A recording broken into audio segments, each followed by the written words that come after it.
pavasaris.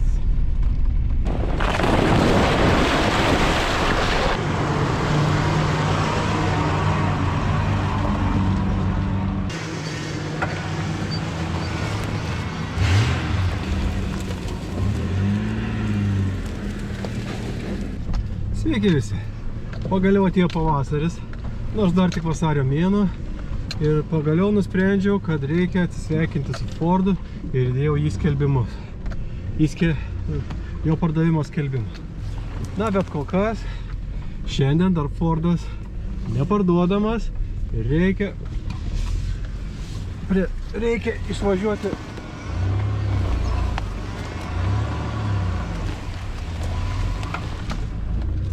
Reikia paskutinę kelionę padaryti. Taigi, niekur toli nevažiuoju. Čia netoli Šiaulių yra buvęs, apleistas lėktuvų poligonas, kur Lietuva tarpukariu su savo keliais ambo lėktuvais mokinosi mėtyti bombas. Ir iš šito poligono yra likę porą apžvalgos bokštelių, kuriais stebėdavo, ar bombas pataikydavo, ar ne. Tai va, esu čia buvęs, esu juos lankęs, bet reikia dar ir šiandien aplankyti. Pelkėje pavasaris, vandens daug. Pažiūrėsim, kaip seksis.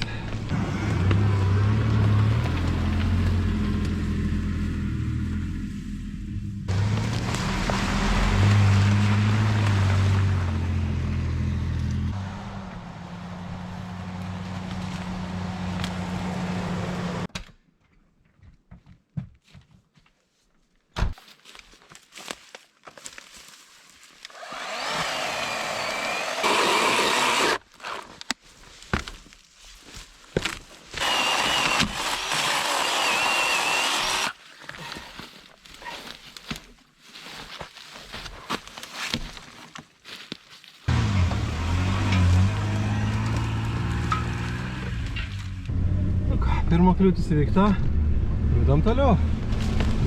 Kelias čia ne pats lygiausias, bet gal kaip nors pravažiuosim. Svarbu yra kelias.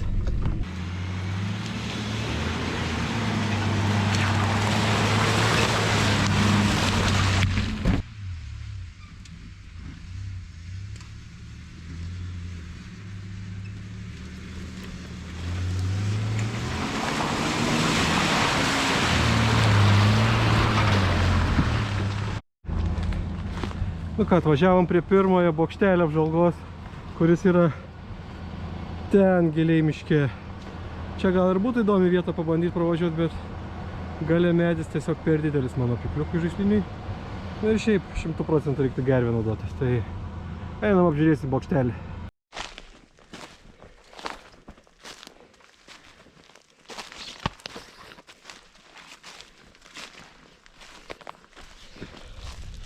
Taip, po truputį artėjam prie mūsų taško. Viskas čia labai šlapia ir žinoma, nieko nesimato.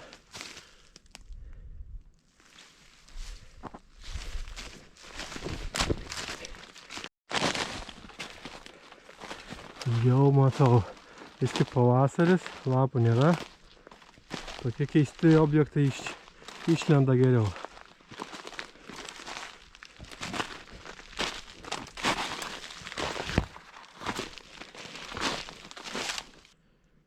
Taip, poligono bokštelis.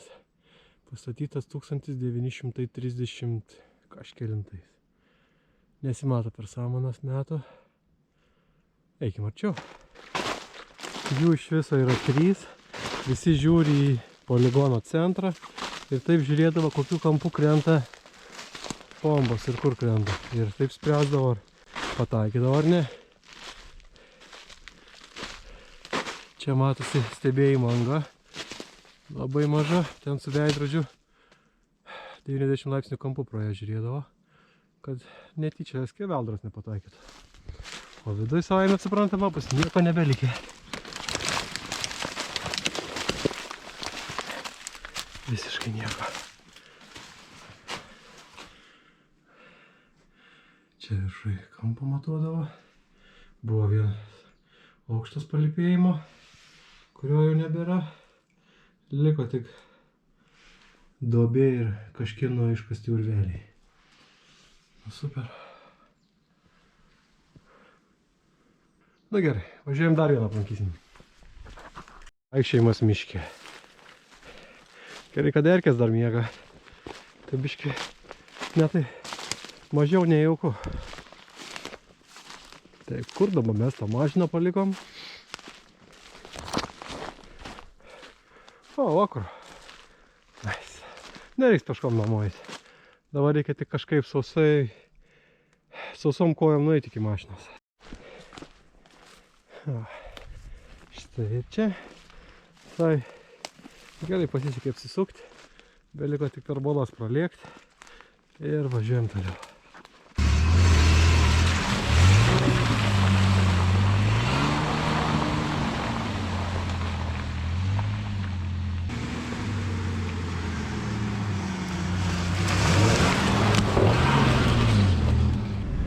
Sėkmingai važiuojam toliau.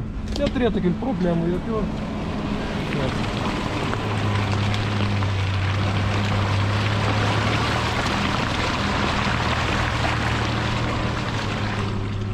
Gal dar kiek įšalo yra, nes visai gerai sekasi.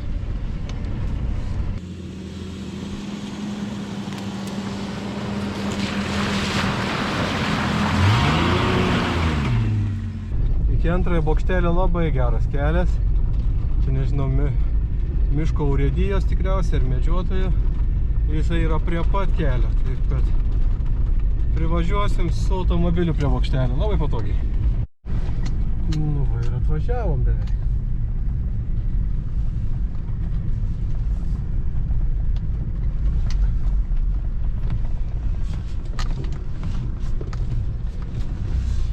Panašu, kad kažkas čia neseniai lankėsi.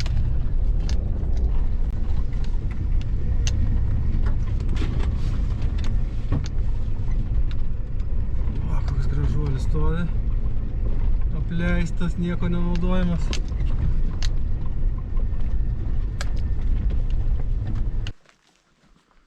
Antrasis bokštelis. Šitas šiek tiek geriau išsilaikęs, matosi, kad pastatytas 1935 Krašto apsaugos ministerijos. Naudojamas mūsų statybininkų vietinių šiukšlėm išvežti. Ką ir?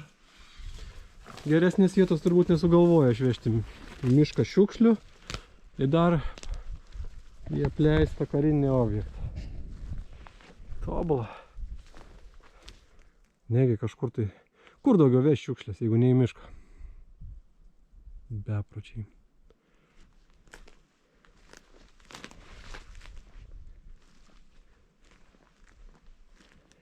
Gerai, prie trečio jau nebevažiuosiu, ten labai toli eiti per jaunuolyną, per šviežiai augantį mišką, tai ne bet kam prasikirsti tokią vietą.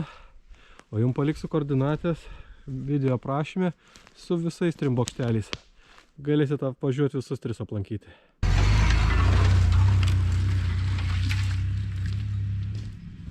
O dabar važiuojam, paieškosim kokio labiau apleisto miško kelio.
Vos nepamiršau, kad turiu droną, taigi nusprendžiau truputį patingėti ir iki 3 bokštelio nuskristi, apžiūrėti jį, kad nereikėtų bristi per šlapią jaunuolyną.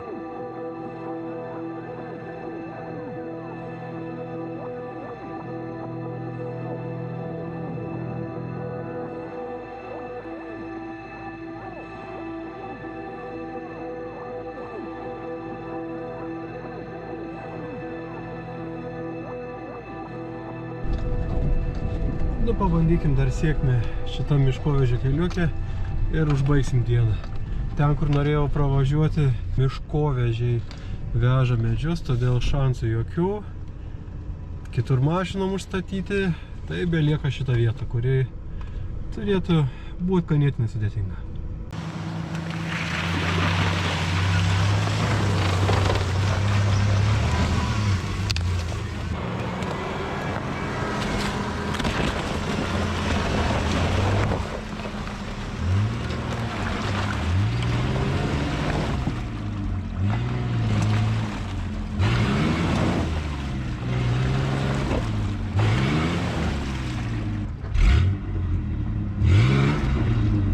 Bala kiek gilesnė nei norėjosi.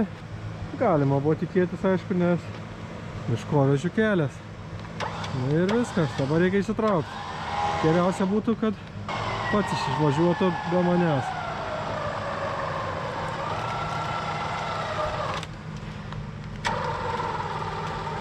Oi. Vis tik reiks eit pavairuoti.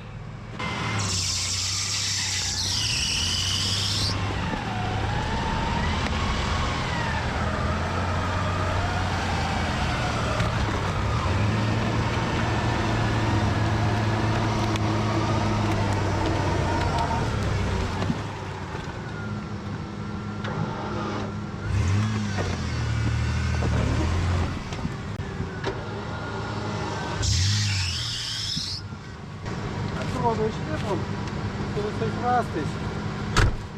Opa. Nu taip, čia pusė miško paliko toj baloj. Už tai ir kibom. Nieko. Svarbiausia turėti išsigelbėjimo priemonę.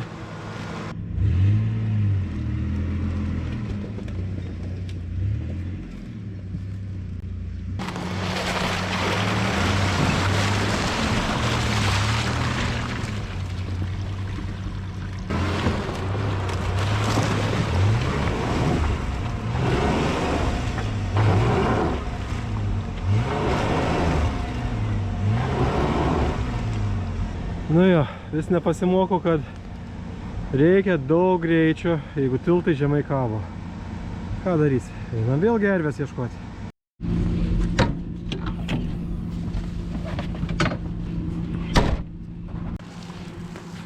Jo, čia šiek tiek apsiskaičiavau. Tas balo gilesnė nei tikėjaus.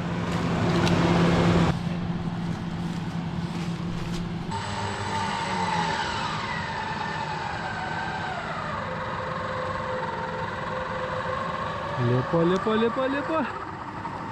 Ir nebelipa. Kažkas ten labai giliai įsmigo. Pažiūrėkim. O jo. Šitas ratas smarkiai.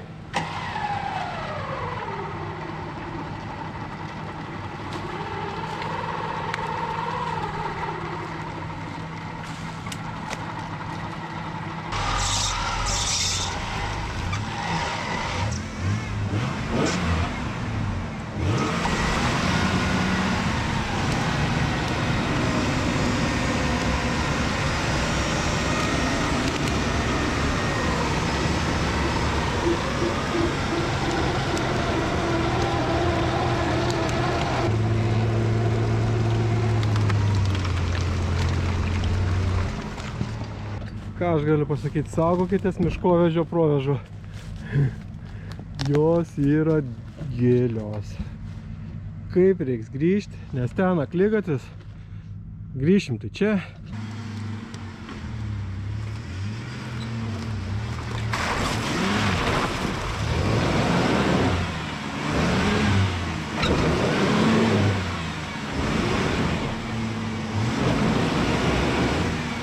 Būkim realistais, čia kelias patruliam, o ne Ford Exploreriui.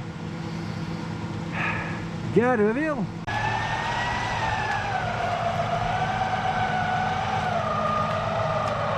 Kurne. Vargšas vairas sukas. Reiks pratęsti šidaus.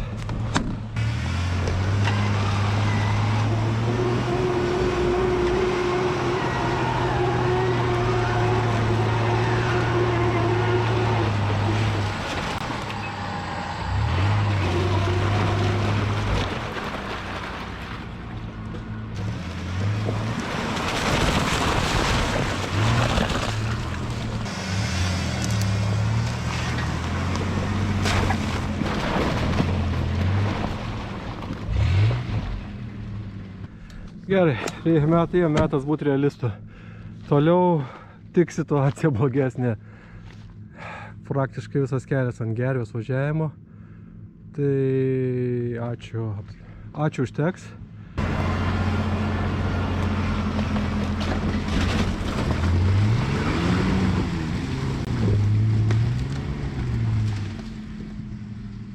Ką čia reikia daryti, kad išvažiuoti, kol kas neįsivaizduoju. Atrodo viskas siaubingai. Na, bet bandysiu įvažiuoti, tada staigiai į kairę, tada pakimbu ant pilvo ir išlipu traukiu gervę. Pažiūrėkim, ar viskas pagal planą pavyks.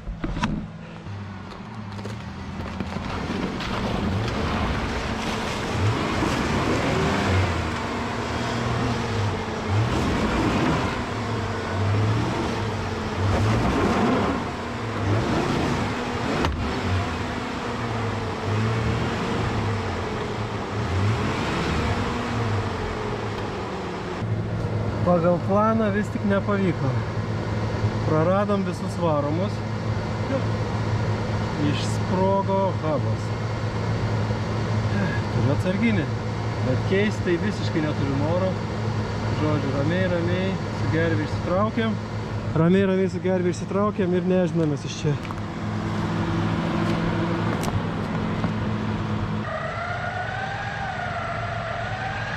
Gervės kol kas net jungiam, nes reiks išsimanevruoti čia kažkaip.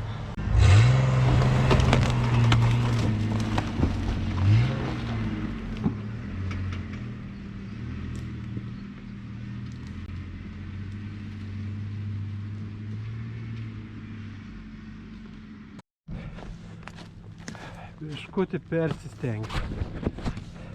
Paskubėjau ir nuslydau nuo gero kelio. Ir dabar galiniai ratai baloj. O kai yra tik galas varomas, dar pilvas kimba ant kažko, o judėti visiškai jokių šansų. Nu ką, turėtų būti paskutinis gervės panaudojimas ir namo į plovyklą.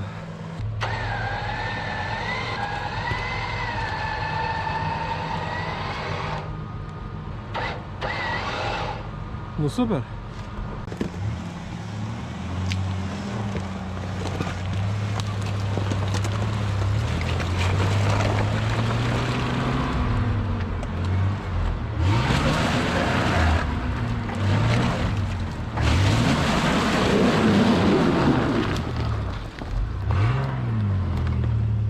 Viskas, laisvė. Gaila, lūžo hubas, tai nepavyko nieko pravažiuoti, bet ką darysi. Gerai, metas važiuoti namo, kol dar Fordas važiuoja. Vis tik planuoju dėti į pardavimus. Gal būsimas savininkas labai nepyks, kad buvo naudotas jisai šiek tiek griežčiau, bet toks jau tikslas šių mašinų. Važiuoti ieškoti problemų. Fordas parduotas ir išvažiuoja į Mažeikius.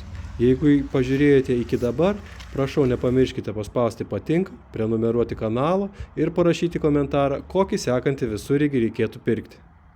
Šiam kartui tiek. Ate!